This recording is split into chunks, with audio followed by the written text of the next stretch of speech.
Hey guys, welcome back to the channel. Today we got Season 2 of Team Affinity in MLB The Show 21. And honestly, if you're a beginner player, it was probably a little overwhelming. We got a ton of top-end diamond cards, literally one for every team. And not only that, just multiple new ways to acquire these cards. We're talking collections, showdown again, new conquest. So I'm going to break it all down and show you guys the most effective way to go after the new Team Affinity in Season 2. Now, I need to mention, don't worry about Season 1, guys. It's still there. And honestly, by working towards Season 2, you will just inherently work towards Season 1 as well, because if you're doing like innings and things like that, those will accrue for the Season 1 as well if you're working towards that Jackie Robinson eventually.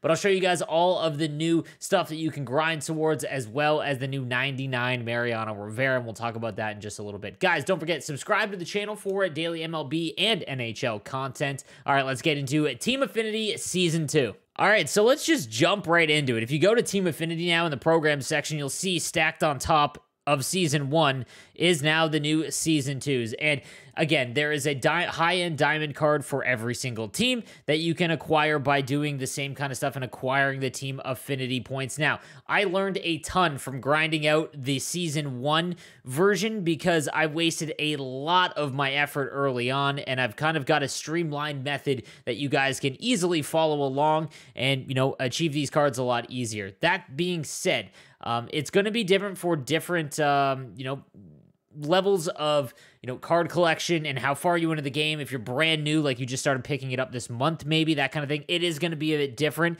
But first, let's just take a quick look at some of my favorites throughout each division. I'm not going to lie, this is going to depend heavily on your team. So if we go and take a look at my squad, here is my main team. This is what I use when I'm playing ranked seasons. So Posada, Chipper Jones, Banks, Jackie Robinson, David Ortiz, Trout, Byron Buxton, and Alfonso Soriano.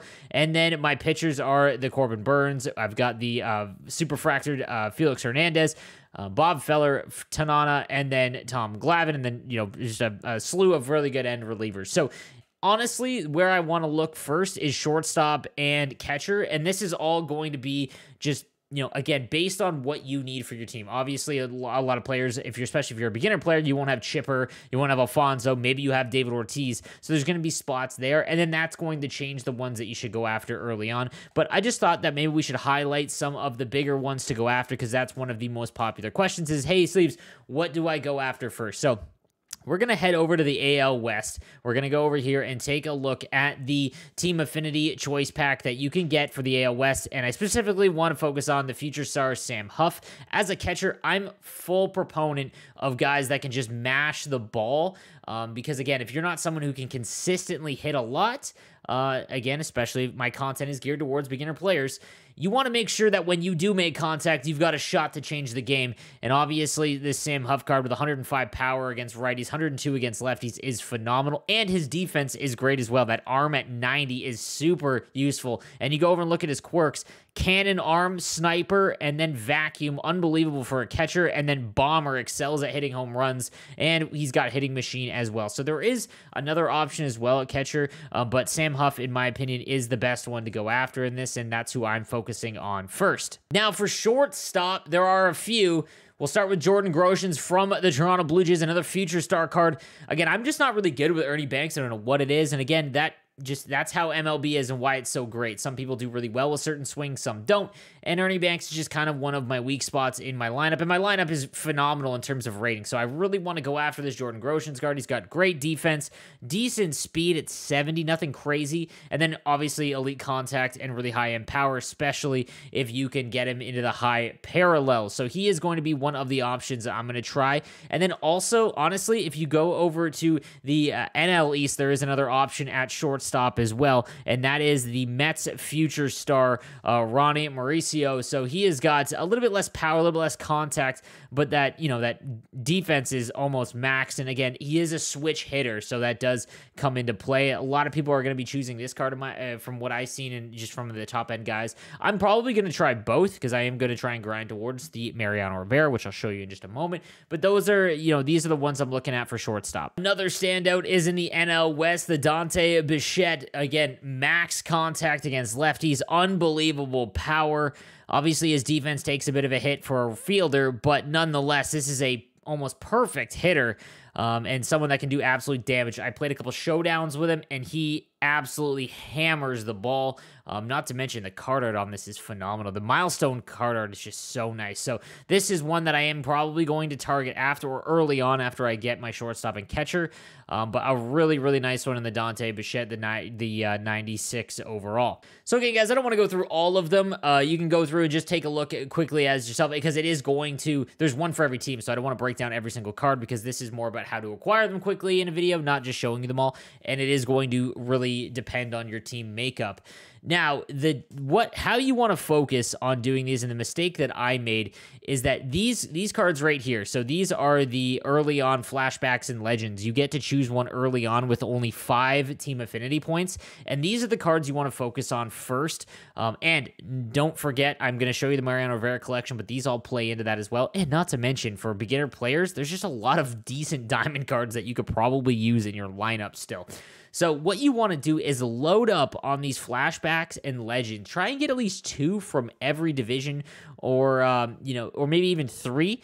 And what you do then is you can put them into your lineup. So how do you acquire, or how do you best go about getting some of these flashbacks and legends? And this is going to go back to what I said earlier, how far into the game you are. Because if you look at these collections, these aren't going to be here for forever. So I definitely want you guys to take note of them.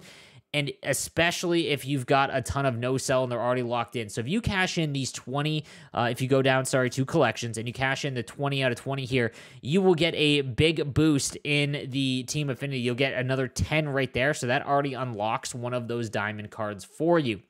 And you can do that for every division. And again, if you've been grinding the game since launch, you easily have all 20, because I did, and I wasn't really focusing on some of the other old legends and whatnot, but most of them you've already gotten from whether it be live series collections or just doing other events and whatnot throughout. And most of them will be no sell. I wouldn't recommend buying any unless you're really close, but it should be pretty easy to lock down. And again, this isn't, they teased it, or they announced it on their stream. I believe this set is only here for a little while, so make sure you do it as soon as possible.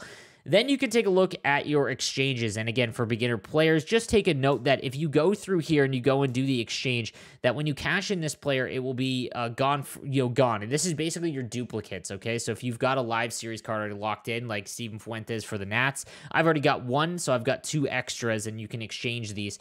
I would only really recommend doing a lot of these. Again, if you're really far into the live series collection, because you should really just sell these cards and work towards the live series. I still honestly believe that it is a phenomenal way to do it. You'll get 3 or 4 like end game cards by going and doing it. It's just obviously a big grind, but once you've done that, I mean, going in and doing as many of these exchanges as you can, it's not a bad way to go. And again, I would only recommend doing it if you've got the live series done, because there is a cost to it by losing those duplicate players, and you obviously can't sell them. Okay, and then once you've done those 2 things, okay, or maybe you aren't able to, then the first thing you should do is the moments, okay? So by going through the 5 moments, that will get you another 10, right? So let's just use this as an example. The NL East, I've got 25. I'll get up to 35 here, and I'll unlock some other things. If I can get to 45, that would get my 3rd one of these cards. Now, what do you do with these cards? If you put them in your lineup, each of them have a mission. So Rosario, for example, has, by using the Future Stars Rosario, you can get 6 hits with that card in any mode, and it will work towards the mission and completing it. So you see here, here's the lineup I'm working on. I want to try and get all of these filled. So Lorenzo Cain, Upton, Rosario, and Lucroy are all cards that are in for the new Team Affinity. And then my pitchers, it's mostly the guys that I need. So Warren Spahn, we've got John Lester, and then a bunch of relievers, Kimbrel, Heat Bell, and Leclerc. The reason why I recommend pitchers is because it's very easy to get strikeouts and rattle them off quickly. And then again, that's going to compound you unlocking more things that you can put into your lineup.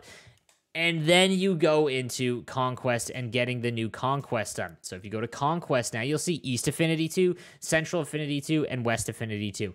If you do each of these, it will unlock points for Team Affinity points for both of the East divisions, NL and AL, okay? Not to mention, you will get all of the extra rewards and whatnot and the things that are hidden. There's a ball and there's a habit pack. There's always hidden stuff in here. But when you're playing Conquest, all of the stats and what you accomplish with the cards from the Team Affinity packs will work towards getting you more Team Affinity points, and that speeds up the process. What I did was I basically ran through that, early on, got these done, but I didn't have any of the flashbacks or legends in my team, and I just ended up having to grind out Showdown for the rest of the things, and I just don't want to do that. So what I would recommend doing first, again, is something that you want to do. You want to make sure you have as many of those cards in your lineup as possible. And again, if you're a decent enough player or you're comfortable enough in your ability, keep doing the Team Affinity, this new Season 2 Team Affinity. Again, just go through and draft a squad and try as many times as you can to get it done. And again, that will get you a lot of vouchers that you can then cash in the Team Affinity program. For example, okay, we'll show you where to go. You go down here to exchanges and you can cash in the voucher here. So for 5, cashing in all 5 that you get for finishing off one of the showdowns, you'll get 15. And that's just a really easy way to do it because, again, you want to just move along. And each of those cards, remember, if you go to the missions, right? You go to these missions right here, you'll see that even when you unlock the high-end ones, right? Like, so Cliff Lee, for example, there's another Team Affinity mission for him. And again, you can complete those doing the Conquest. I really recommend doing the Conquest only once you've gotten a bunch of these players in your lineup, because again, then you're just going to really kill 2 birds with 1 stone. It's the fastest way, and that'll really, really get you on your way to unlocking some of these Team Affinity players. All right, so what are you working towards? All right, so there's a couple things. All of those cards that you notice, so if you go, again, we'll pick one for example. You go in here, and you'll notice that all these flashbacks and legends are different things. So you see second half, Gary Sanchez, breakout, Edwin Encarnacion, postseason, Kevin Kiermaier. The reason why you want to take note of those is because now with the new collection, you go into collections and you'll see legends and flashbacks. Now, what do these do? If you go to the Mariano Rivera, you will notice you will need a collection voucher for every single different type of voucher or every single different type of collection. Notice if you have the Jackie Robinson, that counts as 1, so it requires you to do 1 less of these vouchers, which are extremely daunting for, again, players that haven't really been grinding the game yet, but it's something to work towards, and you'll eventually end up with this insane 99 Mariano Rivera. Now, his 42 series card, I really enjoy. However, this one's absolutely electric. Just look at the hits per 9, K per 9, and walks per 9. This is the first 99 overall reliever. There's been a lot of pitchers that have hits and Ks per 9 over 100. None really that have the walks per 9 over 100. And again, for anyone that doesn't know, hits per 9 will impact your opponent's inner PCI, okay? So his ability to really make good contact. The Ks per 9 will reduce the outer PCI, which will help you, make him miss a bat and won't be able to foul off as easy. And then walks per 9 will help you improve accurately using whatever pitching method you use. So if you use pinpoint, it makes it a little bit easier. If you're using analog, same kind of situation, makes it easier. Go along the list here. His velocity and break is a 93 and 99. And then looking at his pitch mix, obviously the cutter is the number 1 pitch he has, and it's really effective with his 42 series card. He's got a slider at 88 and a changeup at 83. And then when you look at that pitch control, it's almost max except for the changeup. And then the pitch break is also insane. That cutter is really good, especially against righties. So, from my own opinion, it's a little bit of a letdown. Obviously, he's going to be a phenomenal reliever for you, but it's not nearly as important as a positional player. And obviously, Jackie Robinson, while I'm not a huge fan of his bat, his defense and his speed are super useful, and he's a 99 for the rest of the game. But, I'll show you guys how to work towards getting these vouchers. So, why I mentioned paying attention to the cards that you unlock, because they now play into this. So if you notice over here, if you collect 10 of the second half heroes, you will get a second half voucher that you have to use to be able to get the Mariano Rivera. And you're going to need almost every single type of collection. So if you notice here, there's a lot of older cards. So the Jim Tomei you can get from doing, that is the Cleveland Indians second season 2 affinity card. This is the card that you can get from that big pack, the high diamond. So that would be another one you can lock in here, and you need 10 of them. You go down, you'll see some of the older ones like Ryan Zimmerman, Colton Wong. This John Lester came from one of those packs, as well as Posada from the Yankees collection. So you got to go through. What I would really recommend, go through and lock in all of the ones that you have a lot of. And again, make sure, like, you can make a lot of stubs right now by selling ones that are no sell, or that you're able to sell, because everyone's rushing out to get a Mariano Rivera. The one thing I will say, keep in mind, if you're going to work towards it, don't sell. Lock them in and let that be done with it. That's why I recommend always doing the live series collection first, because now the game really opens up and you can just collect everything. You're not having to sell everything for stubs to make, to try and get new the live series cards. So again, you just go down here and lock in however many you have. If you go down here, I've completed the All-Star one. Again, you need to get 25, and a lot of these you will have, like I said, but just make sure if you want to collect them faster or in order, just jot down what ones you need, and then when you're picking from the diamonds that you get from those flashbacks and legends, you can then kind of check it off. Like, for example, right here, like the Dante Bichette here is probably who I'm going to select. That would get me closer. Now, the ones that I do need you to point out, okay, guys, that are going to be pretty tough is the signature series. So you're going to need David Ortiz, which obviously extremely difficult to collect. That means you need Mike Trout. And then the Kyle Seager, that one's obviously tough. That's the ranked season reward. Obviously you've got to get World Series or 40 wins. So that one is a grind as well. I don't know if that one's the most difficult. I think awards could be, just because, well, you'll be able to get 4 from Torrey Hunter, Joe Torre, Brandon Webb, and then Edgar Martinez. But Matt Wieters, same situation. That's a ranked season award. Trevor Story's a BR reward, which is really difficult. Nick Markakis, you can't get anymore. He was an event reward. And then obviously I've gotten Asdrubal Cabrera. That was an event reward. Tim Salmon and Mike Hampton, and then Chipper Jones. So if you have the 42 Jackie Robinson, obviously that makes it a little bit easier because of all the collections right now.